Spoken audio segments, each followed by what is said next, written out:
Hi, I'm Nia, and I'm from Of Course, and I'm here with Stick to Your Guns. How are you guys? Fantastic. How are you? I'm good. You? Wonderful. You sound wonderful. Oh yeah, we're done playing. Scene of the night. Parkway Drive's on. How was the show? It's great. It's actually my 9th favorite show of the tour. Nice. For you? Unexpected, I think. In what way? It was much better than I thought it was going to be. In what way?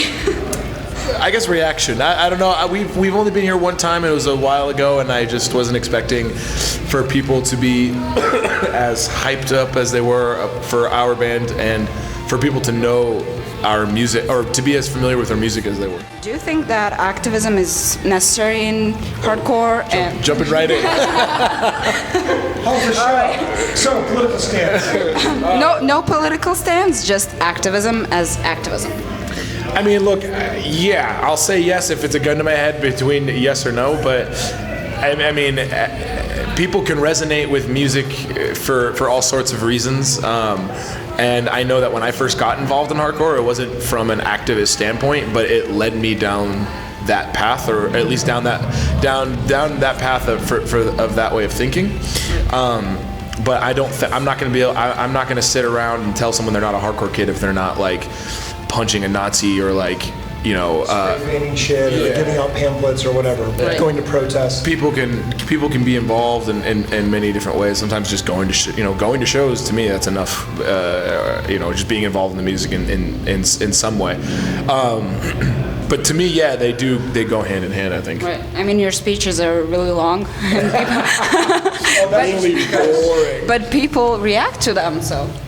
Yeah, I think ultimately I'm saying a lot of things that people probably agree with or want to hear.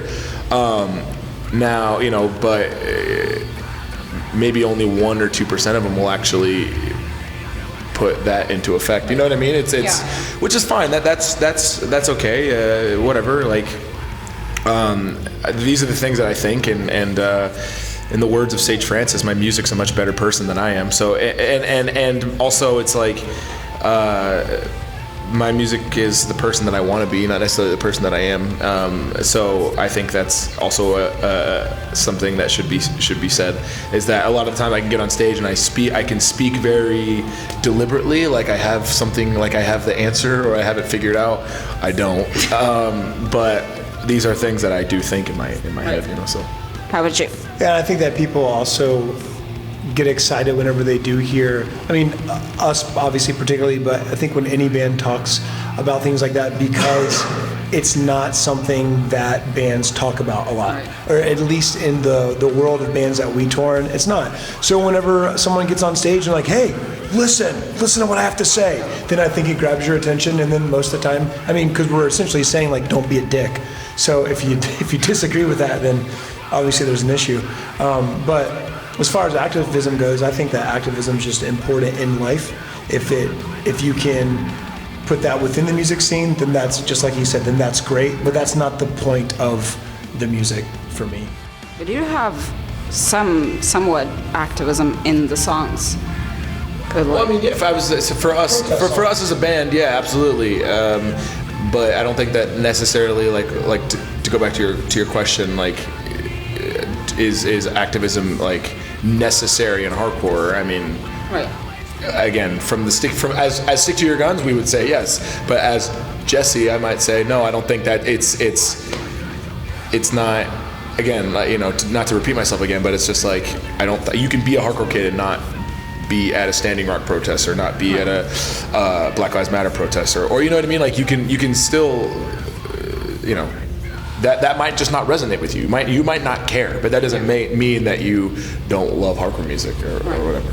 But yeah, for me, for our band, it is our band's a reflection of the 5 individuals that earn it. Right. So that's a way for us to reflect like the importance of activism in our personal lives. So that's just what is for us. Whereas for another band, Attila, they like to party, so they sing about partying. There's nothing wrong with that.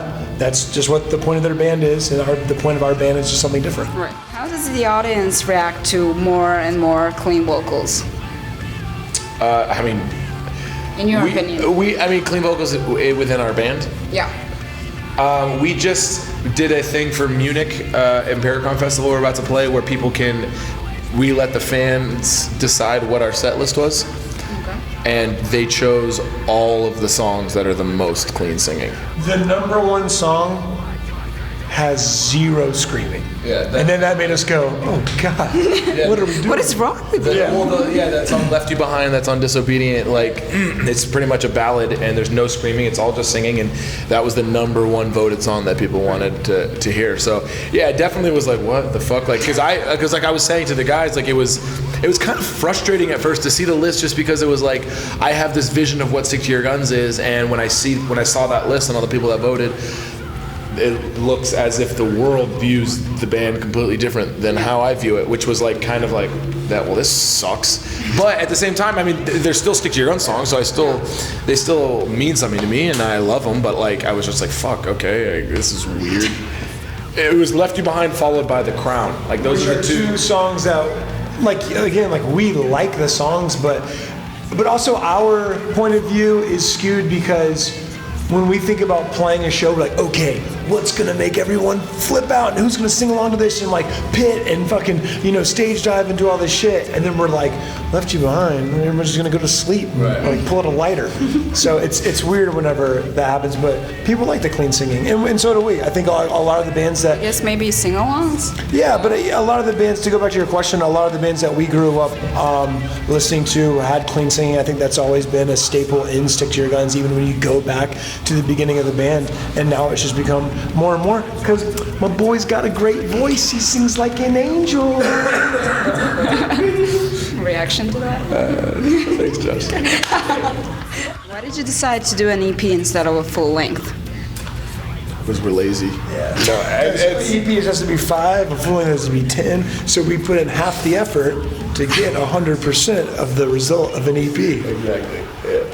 Work smarter, not harder. Yeah, work smarter, not harder. Well, no, I think we had these songs, and then we debated that. Like, okay, well, do we write more, or do we just do an EP? And we haven't officially done an EP ever, really. And so we just said, look, fuck it, let's do an EP, and kind of... Because we also didn't want it to be a thing where like it's viewed as like a release. You know what I mean? It was just kind of a thing where it's like, hey, here's some new stuff, check it out.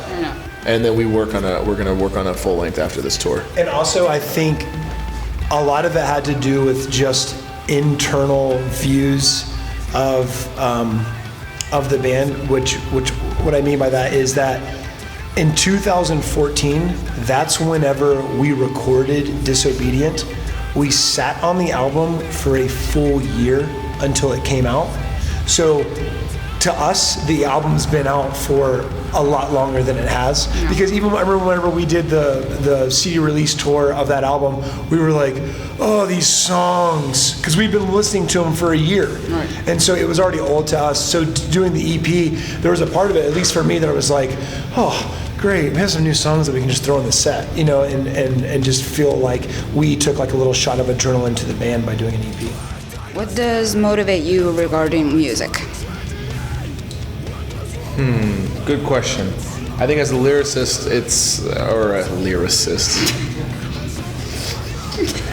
as a word writer. You've been on tour for a long time. I write words. Well, as a poet. No, but I just think as someone who writes lyrics in the kind of band that I'm in, obviously hostile world events are things that motivate me to write Stick to Your Guns songs, but also as well as hostile self-image. You know what I mean? Just like things that the way that I view myself and coming to terms with certain things about myself that need to be changed or whatever it may be. But basically, it's pretty much each song is pretty much about a struggle in one way or another, whether it be on a global scale or whether it be on a universal scale. Right. Meaning myself, because I am the universe and the universe is me. But I know that sounded funny, but I'm being serious. Right. Right.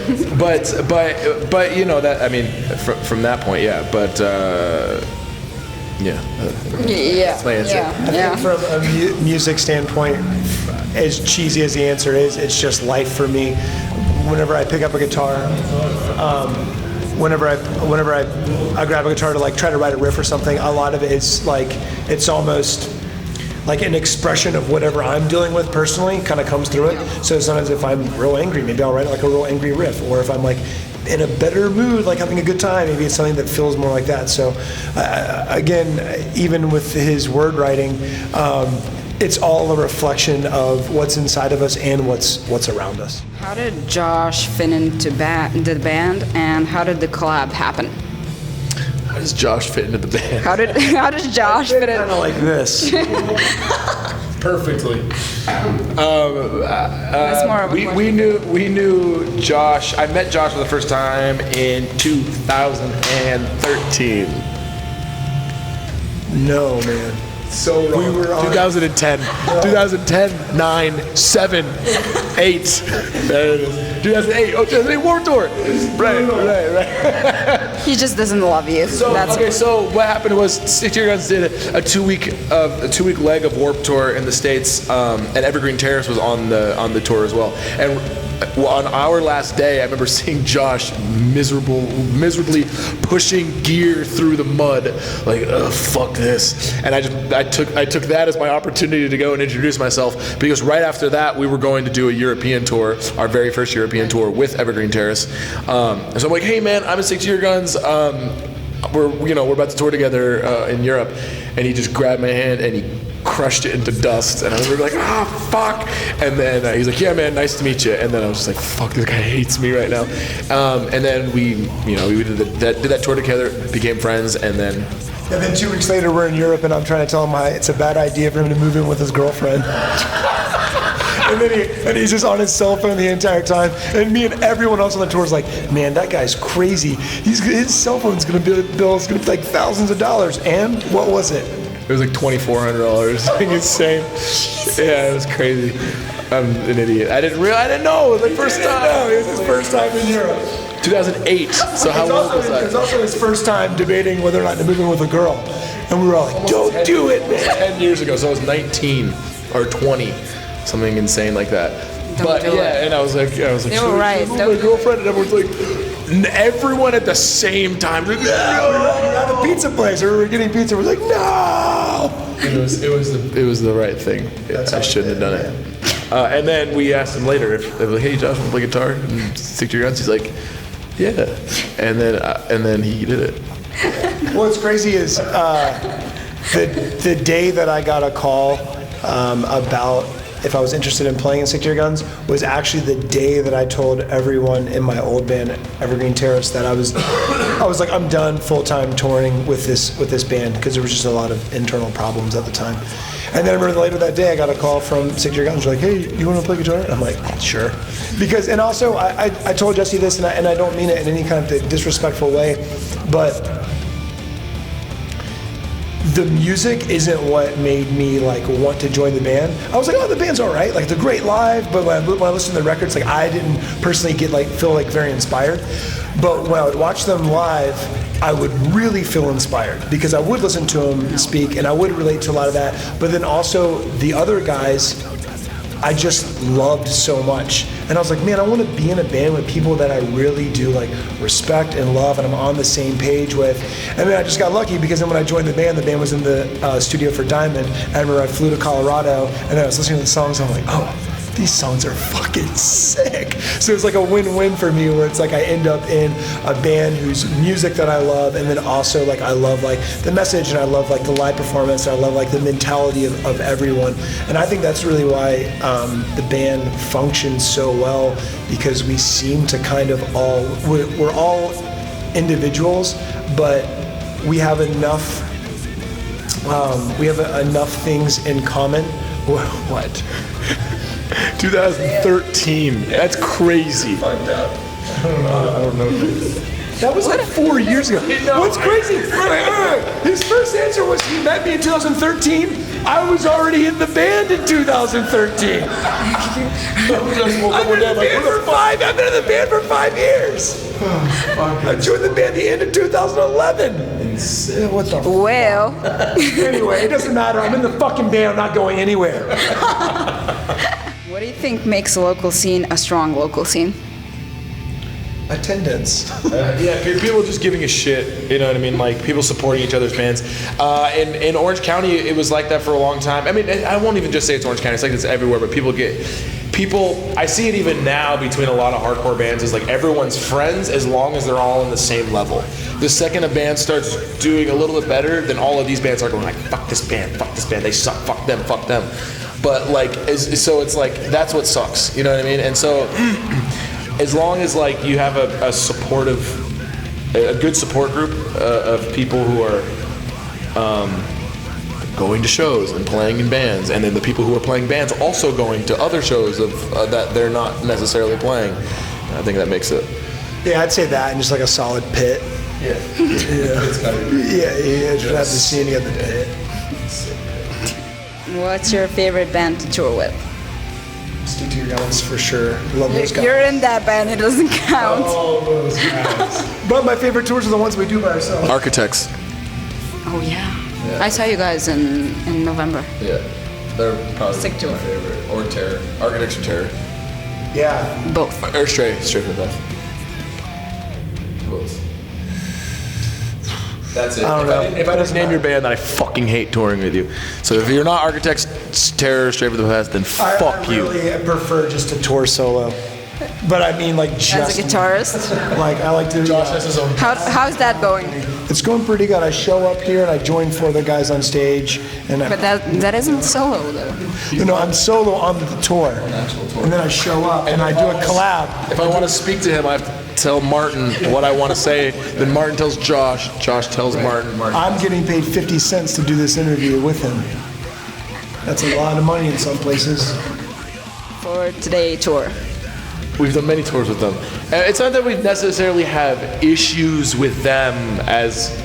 Yeah, we have issues with them. But that's okay. And It's like what we were talking about earlier, how everybody gets to decide how they want to use their band, or we use our band for like activism or to like push any agenda that we have. They have theirs and we don't like it because it's hellfire and brimstone. It is straight up like, you know, if you don't believe in this, then you're going to burn in hell forever. So you need to repent for your sins, and you need to come after the show, come backstage and get baptized in this dumpster. True story. So anyway, it's just, it is simply a disagreement on a belief system, and that's really it. And here's the thing is, I'm fine with disagreeing with someone's belief system. Like, I don't think people necessarily have to obviously believe the same things. But where my issue comes in is when someone's belief system becomes exclusive of others. Does that make sense? Yeah. So the second, like, I believe what I believe, but it includes everyone.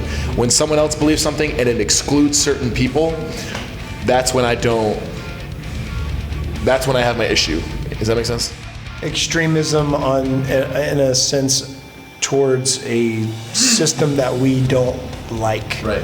Militant, like religious. Right-wing Christianity. Any wing.